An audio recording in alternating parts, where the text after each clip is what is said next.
The Poem of the Man God. The Third Year of the Public Life. Chapter 422. Martyrdom for Love is Absolution. 27th of April, 1946.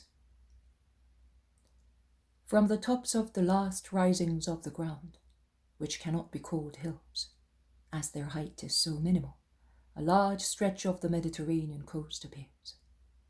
It is limited to the north by the Carmel promontory, while to the south it stretches freely as far as human eyes can see.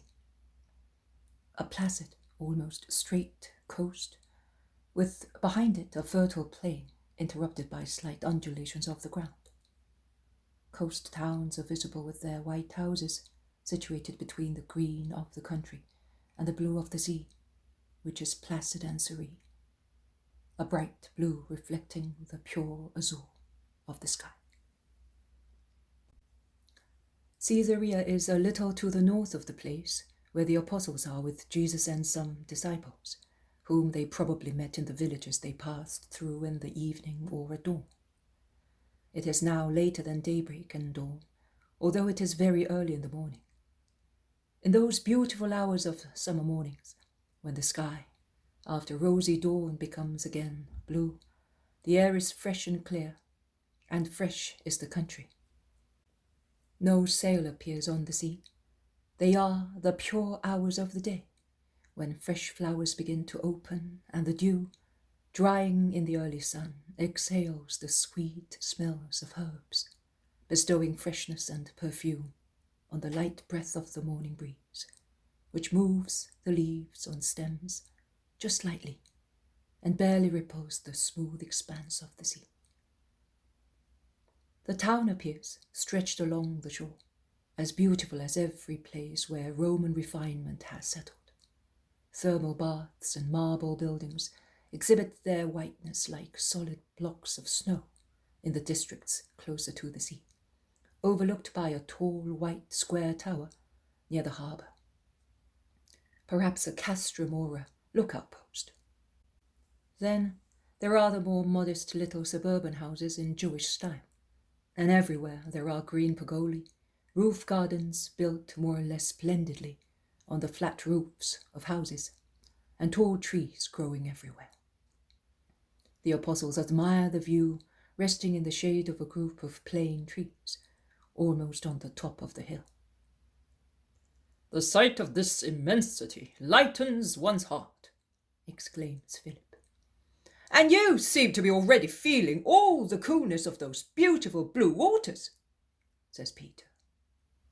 "True, after so much dust, stones, thorns. Look what a marvel! How fresh and peaceful! The sea always brings peace," remarks James of Alphaeus. "Except when it slaps your face and whirls you and the boat round like tops in the hands of boys," replies Matthew, who probably remembers being seasick.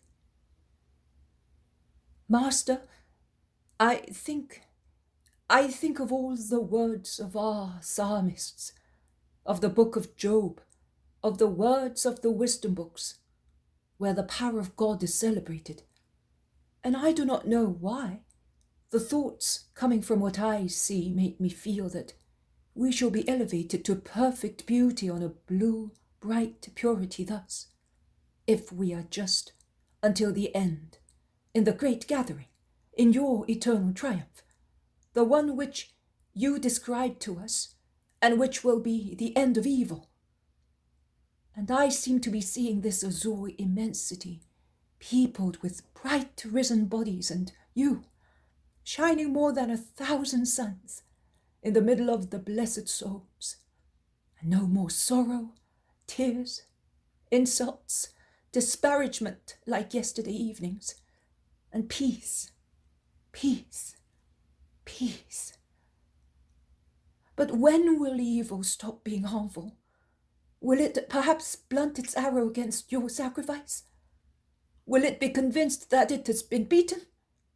asks John, who at first was smiling and now is depressed. Never. It will always think that it is triumphant, notwithstanding all the contradictions of the just.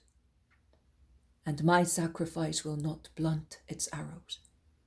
But the hour will come, the final hour, when evil will be defeated, and in a beauty even more infinite than that foreseen by your spirit. The chosen ones will be the only people, the eternal, holy, true people of the true God. And shall we be there? Asked the apostles. Yes, all. And what about us? Asked the already large group of the disciples. You will all be there too. All the ones present, or all those who are your disciples? We are many now, notwithstanding those who parted from us. And you will be more and more, but not everyone will be faithful until the end. But many will be with me in paradise. Some will have their reward after expiation, some immediately after their death. But the reward will be such that as you forget the earth and its sorrows, so you will forget purgatory with its penitential longing for love. Master, you told us that we will suffer persecutions in martyrdom. They may capture and kill us before we have time to repent, or our weakness will prevent us from being resigned to violent death. So? Asks Nicolaus of Antioch, who is among the disciples. Do not believe that. Owing to your human weakness, you could not suffer martyrdom with resignation. But supernatural assistance will be instilled by the Lord into the great spirits who must bear witness to the Lord. Which? Insensibility, perhaps? No, Nicolaus. Perfect love. They will achieve such complete love that torture, accusations, separations from relatives, from life, from everything, will no longer be depressing matters. On the contrary, they will become the base to rise to heaven, to receive it, to see it, and therefore to stretch arms and hearts towards tortures, in order to go where their hearts already are, to heaven. One who dies thus will be much forgiven, says an old disciple whose name I do not know.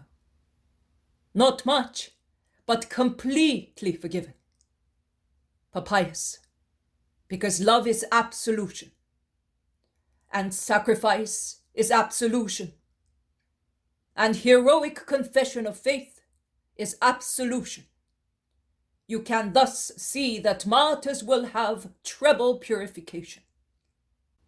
Oh, then, I have sinned much, Master, and I have followed these disciples to be forgiven. And yesterday you forgave me, and because of that you were insulted by those who do not forgive and are guilty. I think that your forgiveness is valid, but for my long years of sin, give me the absolution of martyrdom. You are asking for a great deal, man. Not as much as I have to give, to have the beatitude which John of Zebedee has described, and you have confirmed. I implore you, Lord, let me die for you, for your doctrine.